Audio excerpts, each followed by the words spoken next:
I've got to tell you that I guess there's a side that the show is becoming somewhat of a success when the phones are ringing even before you actually open the microphone to go on the air. But I've got to tell you right now, I'm not going to pick it up because you see, part of the reason I have this job is because I didn't start yesterday, and I have somewhat of an idea how you structure a talk radio show, which means I have an agenda that I come in here with, and that's all been driven, of course, by consultants I've dealt with over the years and just my own experience at this. So my guess is usually when someone is calling, even before you come on air, that's someone who wants to hijack the program. I had one of those a couple of weeks ago. Even though I'd mentioned exactly what she left me on a voicemail the previous day, she had to call in the middle of the show and take over. Well, I can go home if you all want to do that, and as long as you let me still control the paycheck, I'll I'll be happy to do that. 7 minutes after 8 o'clock, Bill Colley with you. It's 52. I want to thank you for joining us on News Radio 1310, KLIX at newsradio1310.com. Got to start with something today. I just finished doing my pregame warm-up. That's the video I do at Facebook where I give kind of a rundown of what we're going to be talking about on the air, or I pick a particular topic and try and focus on that. And what I was talking about in that video this morning happened to be some of the conspiracy theories, the theories that are floating around after the debate from Monday night between Donald Trump and Hillary Clinton, and many of those center on the notion or the thought that somehow the media is so far in the tank for Hillary Clinton that moderator Lester Holt rigged the event or worked in collusion with Hillary Clinton's campaign in order to do that. Now, you would be saying to yourself, that's a little far-fetched. That's really, even though media doesn't like Donald Trump, and the reporters now are no longer being objective about it. From the left-wing media's perspective, he would be ruinous for the country because they might not be able to marry horses, cows, and pigs, and killing babies in the womb eventually could come to an end. He might actually stand up for his country and not feel that he's a citizen of the world, but an American first, and they don't want that. A good example of that is the Gannett newspaper chain. Its flagship paper is called USA Today. USA Today has never endorsed a candidate for president. But now it has an editorial out saying that they don't believe people should vote for Donald Trump. And the editors at USA Today say it would be disastrous for America if Trump became president. Now, a little history here. The Gannett newspaper chain, it was actually founded by an arch-conservative who was a wildcat oil man. The first paper he ever bought was something called the Elmira Star-Gazette, way back around World War I. Who was this guy Gannett? Well, why do I know that he was an arch-conservative and a wildcat oil man? Because when my dad was 9 years old, his family moved to a place called Bolivar, New York, which is along that western strip of border between Pennsylvania and New York State, where America first discovered oil. In fact, my hometown, oil was discovered there in 1621 by French explorers. That's the first place in North America that ever happened. And then in the 1880s, there was that tremendous oil boom in northern Pennsylvania and in some of those communities just on the New York side of the state line. My dad moved to Bolivar, New York when he was 9 years old, and I can recall I went there one time to visit. When we were grown up, we went back to visit my grandparents, and they had an oil museum. My grandfather actually managed the oil fields there for a while. That's why they ended up moving there.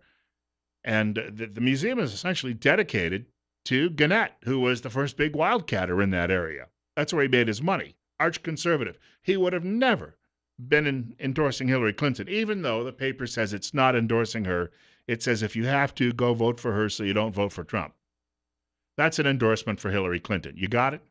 This is the direction we're going. So these people out there believe that they have to stop Donald Trump because they think we're too dumb to make the choices on our own.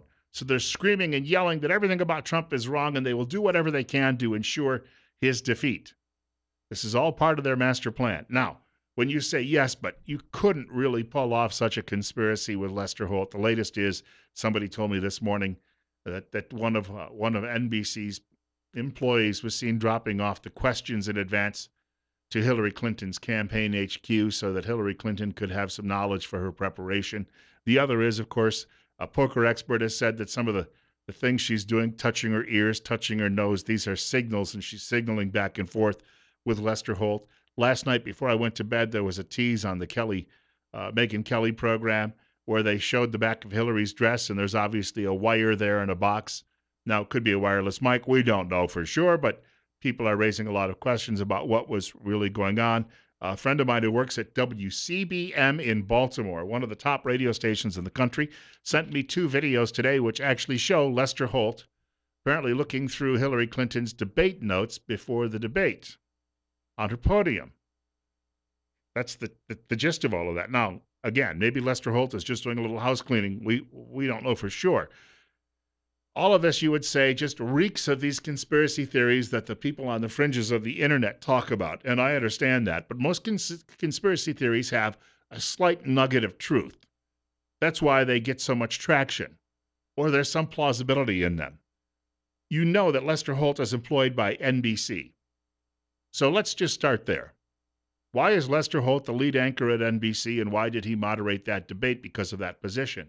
It's because his predecessor, a guy named Brian Williams, was demoted. Williams is now doing a show over at sister network MSDNC. Williams is earning about $10 million a year, and the network wanted to get something out of him. They couldn't just fire him and pay him off. Well, they could have, but they wanted to get something out of him, so they put him out there.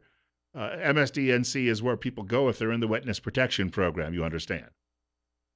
So Lester Holt took over that job because Williams got fired for lying during stories, lying about stories, not just once, but multiple times, going back decades. So he was out of the job. Meanwhile, NBC is also the network a few years ago that aired some audio. Remember the fellow they called the white Latino in media, George Zimmerman? You know, he shot Trayvon Martin. George, if he had been named Jorge, I don't know that they would have gotten away with that, but somehow he became a white Latino, as if, you know, he might actually today be a bit yellow. I don't know, and some days he's a little mauve. But he was called the white Latino. Well, he made a 911 call that got released to media. You may recall that NBC aired that, and it was edited to make it sound as if George Zimmerman was out to get this guy because it was a black guy walking in his neighborhood, and George wanted to preserve the white nature of where he lived. But the call was edited to make it sound like that because that's what the media wanted you to believe. NBC said, well, it's not our fault, because NBC got called on it.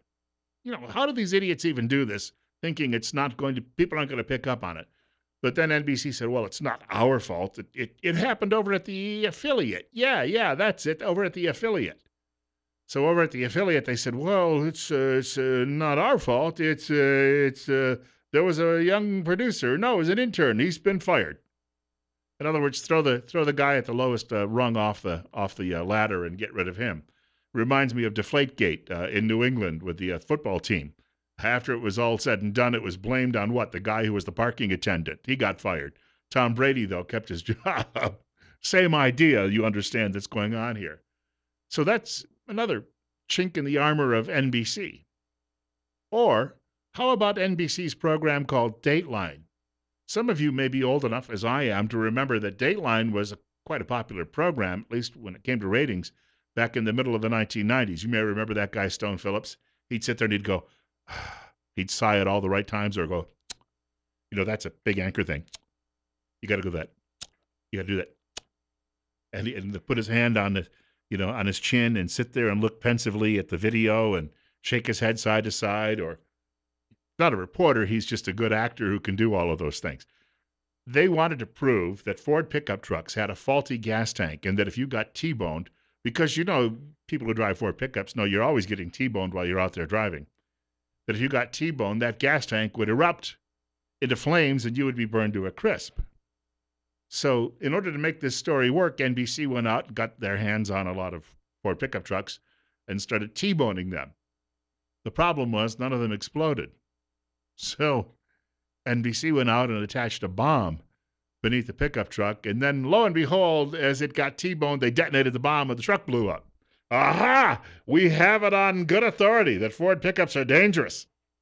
Except someone watching was an explosive expert and realized there was a bomb that went off underneath it. So let's go back. Is it possible that NBC's lead man moderating a debate and with the media all out to get Trump this year, is it possible, knowing the history of just his network, that is Lester Holt's network, that indeed media could jerry-rig a debate to get the result that it wanted? There's a question I want you all to ponder this morning. And maybe some of you can offer some thoughts on that too, and maybe answer a question or two about it. Telephone number to reach our show today, 736-0300. That's 736-0300. Hillary Clinton appears in the polls to have gotten a slight bump from that appearance the other night on Monday at the debate. But what's most interesting about this, it's barely moved the numbers. If Donald Trump had been able to score a really big knockout punch, it's likely he would be pulling away now. So the media got its desired effect. They didn't pull their queen across the finish line quite yet, but they're really working on it. And they've managed to slow all of the gains or stop the gains that Donald Trump had been making in the previous 4 to 5 weeks. So the media now feels it has accomplished one of its goals, but obviously its big goal is still that Tuesday in November when they hope to derail Donald Trump and your concerns for this country, derail them for good. It's 8:18. Bill Colley with you on Top Story on News Radio 1310, KLIX and newsradio1310.com. Caller, you're up next. You're on the air on KLIX. Go ahead. Yeah, I just think it's kind of laughable. The whole fact check thing coming from media where pretty much anybody who has any common sense knows they have bias. And it doesn't matter which outlet person listens to. There's bias, and so they spin it depending on their worldview or what they want to communicate, and then they expect us to swallow the lie that they're fact-checking, and we can believe their facts. It's laughable. Well, I just recited a laundry list, the history of NBC's perfidy. And if you can't understand that, I think most people out there can follow that timeline and realize, yes, these things did indeed happen. And it shows a spotlight on the media that is not in any way, how shall we put it, favorable. Yeah, and I think that's part of why Trump is doing, I guess, better, is because people realize that the media is losing their grip on controlling the information that society gets, because Trump just doesn't play the game. And so he's been really good at dictating and playing the media as fools, calling the press conference, and then got a little 2-second soundbite that, yeah, Obama was born in the States, and then he goes on to have all of these endorsements, and the media was made a mockery of because he utilized them, and they weren't even aware. And I think they're just kind of frustrated with it, and I love it. Hey, well, me too. Thank you much for the call. Well said. 54 right now. I've got more on this subject coming up in just a couple of minutes. More of your telephone calls too as well. Bill Colley on KLIX this Friday morning. Do you know the name Madison Gisoto? Probably not. She is a newspaper columnist now working in Washington. In 2014, just 2 years ago, she happened to be a contestant in the Miss USA pageant. She met Donald Trump. And then she met him again a year later at CPAC. And do you know what that man said to her? Actually, she said she met him backstage at the pageant in 2014, and he said, "What are your goals in life?" Horrid stuff.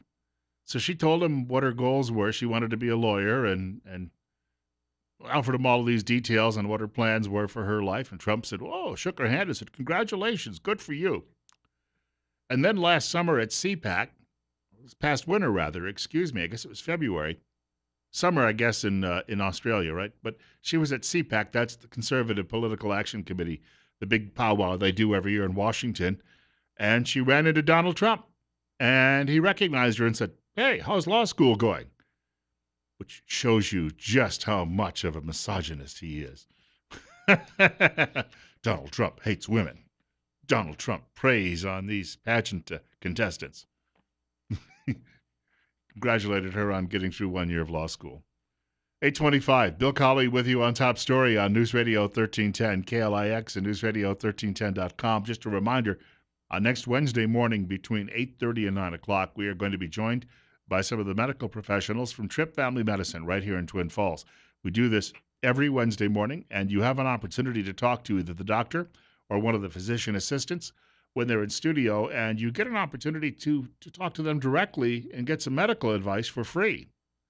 And they're also looking for new patients. The office is located on Fillmore Street across from the main post office, and they can often see a patient who has a need to see a doctor quickly on the very same day. Speaking of these pageant contestants, and did you know that the media's embrace of this Alicia Machado is all coming out of a public relations firm which is building this whole story? Of course, their mistake was she's the woman from Venezuela who was in the Miss USA contest and then packed on like 62 pounds, and Trump thought she should lose weight because she wasn't a very good ambassador any longer for the pageant. Well, she's also the woman, if you recall, who was doing an interview the other day, and it was revealed that 18 years ago. See, because the media is focusing on what conversation she had with Donald Trump 20 years ago, about the same time that Bill Clinton was groping women in the Oval Office, right? And Monica Lewinsky was still just a young lass crawling around on her hands and knees in the Oval Office. But the media is focused on what Donald Trump may have said to this beauty pageant contestant. But 18 years ago, she drove a getaway car, and after her boyfriend apparently killed somebody. And she says that's old news and that shouldn't be addressed. A writer at the Federalist today has this story and says that the people who are actually in the public relations community, who are the same people who put together the Sandra Fluke story a few years ago, are behind this Alicia Machado story. And yet, even though it's coming from a public relations firm, the media is lapping it up. Why? We must stop Donald Trump to save the American people because we in the liberal media are the smartest people on the planet and we know what's best for you.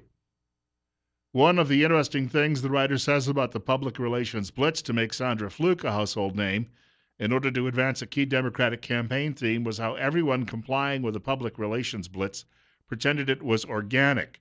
Very few journalists admitted that they were running a story prepackaged by the country's most Democrat-aligned public relations firm, the firm that was also behind Planned Parenthood's wildly successful destruction campaign against the Komen Foundation. That same firm also is the firm that went to the defense of Planned Parenthood after the videos, when Planned Parenthood was bragging about chopping up little babies and selling the parts off. And then media said, oh, how dare people go in and use media tactics to find these things out? Leave that job to us. We can blow up a Ford pickup on our own with a bomb. We don't need somebody else going out there and doing real journalism. We have about a minute and a half before the break. You're up next. You're on the air with Bill Colley on Top Story on KLIX. Good morning, Bill. I travel around a lot out here in the Northwest, and I would say 90% of the people know what's going on with this election. And if they fix this thing or they screw Trump out of it, we're not stopping. We're done. We've done it for 30 years. We've put up with what they tell us, and they've stole from us, both parties. We're done with them. So if they screw this thing up and they think they're going to get away with it, we're still coming for them. And I got them Volvos ready to go back, so I'll come pick you up. Oh, well, the problem is it's the pipe-smoking liberals on the east and left coasts. I want to thank you for the call. They obviously think differently, and this is going to become a huge issue going forward. The country will come apart at the seams, and, I've said it before. You don't want to see this happen, but liberals are afraid of firearms, and liberals somehow think that if they bring about a civil war that somehow they're going to win it. They'd shoot their toes off. Or be like that kid in the movie. You'll shoot your eye out. Got a short break coming up. Bill Colley with you this morning on Top Story on News Radio 1310, KLIX and newsradio1310.com. Speaking of firearms, Forrest Anderson from Washington Street Pawn, of all places, is going to be joining us in the next half hour, 9 o'clock. And we'll be talking about firearms this morning. Hope you can stick around. It is a beautiful day in the neighborhood. It'll stay that way for the next couple of days, but I do have a warning. It will get cooler over the course of the next several days.